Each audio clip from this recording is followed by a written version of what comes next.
Steve Favis is an expert in computer science and advanced robotics. He has been researching the Maui fires and has compiled evidence that the technology exists to have started these fires from a satellite in Earth orbit. He has also confirmed that the CCP had satellites capable of doing so above Maui at the time of the fires. His work has been published on his website, stevefavis.com, and includes everything you need to recreate these findings. The most efficient way to ignite a fire on the surface from a satellite in Earth orbit would be to paint the target in segments by pulsing the laser with an advanced targeting system. To see if this were possible, Favis calculated what it would require to create a meter-wide, mile-long fire. Fired from a satellite, the Earth's atmosphere will absorb and scatter some of the laser energy, and so the laser would need to be in a wavelength range that minimizes this. The most effective wavelength would be in the near-infrared range, which would allow better transmission through the atmosphere. The near-infrared range would be invisible to the naked eye, and would also have a minimal reaction with objects colored blue on the Earth's surface. The power of the laser would need to be in the hundreds of kilowatts range, and so Favis based his calculations on a 10 megawatt laser firing from Earth orbit. Assuming that the atmospheric loss amounts to 50% of the overall power and only 5 megawatts reaches the surface as a 1 square meter beam, it would ignite a fire almost instantly.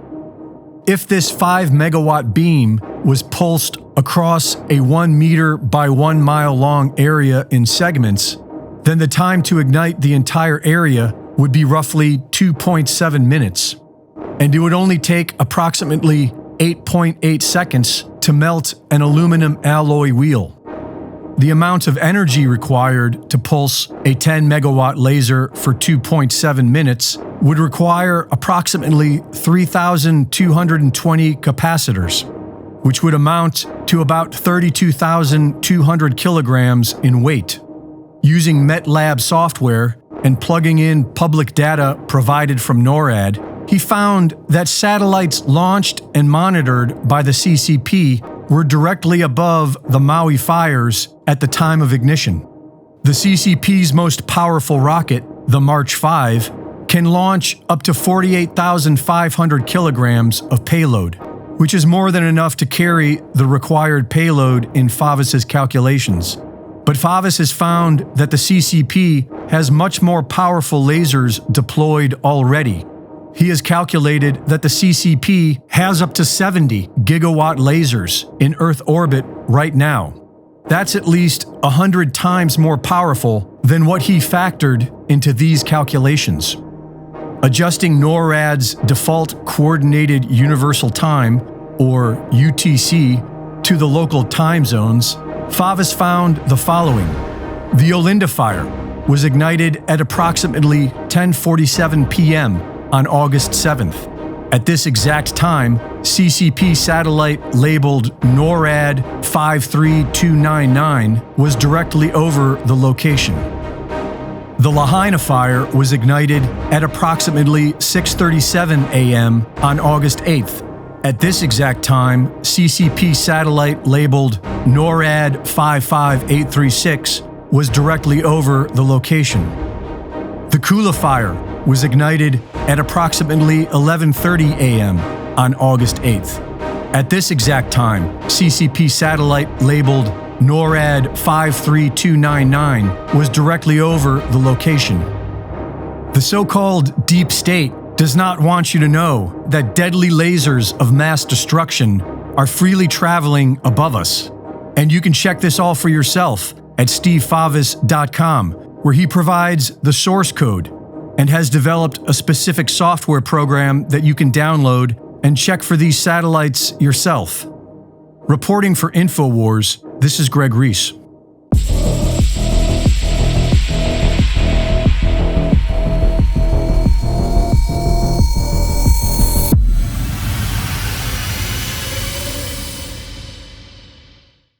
Thank you for watching the latest Greg Reese Report.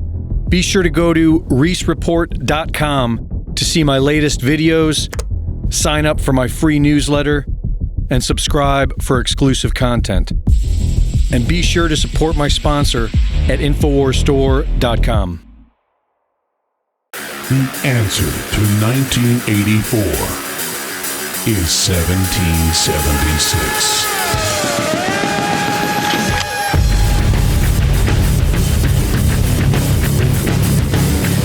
InfoWars has been banned, arrested, attacked, and threatened because we are effective. The Great Awakening is here. Go to banned.video, download the videos, and share. Support the information war at InfoWarsStore.com. And never give up the fight.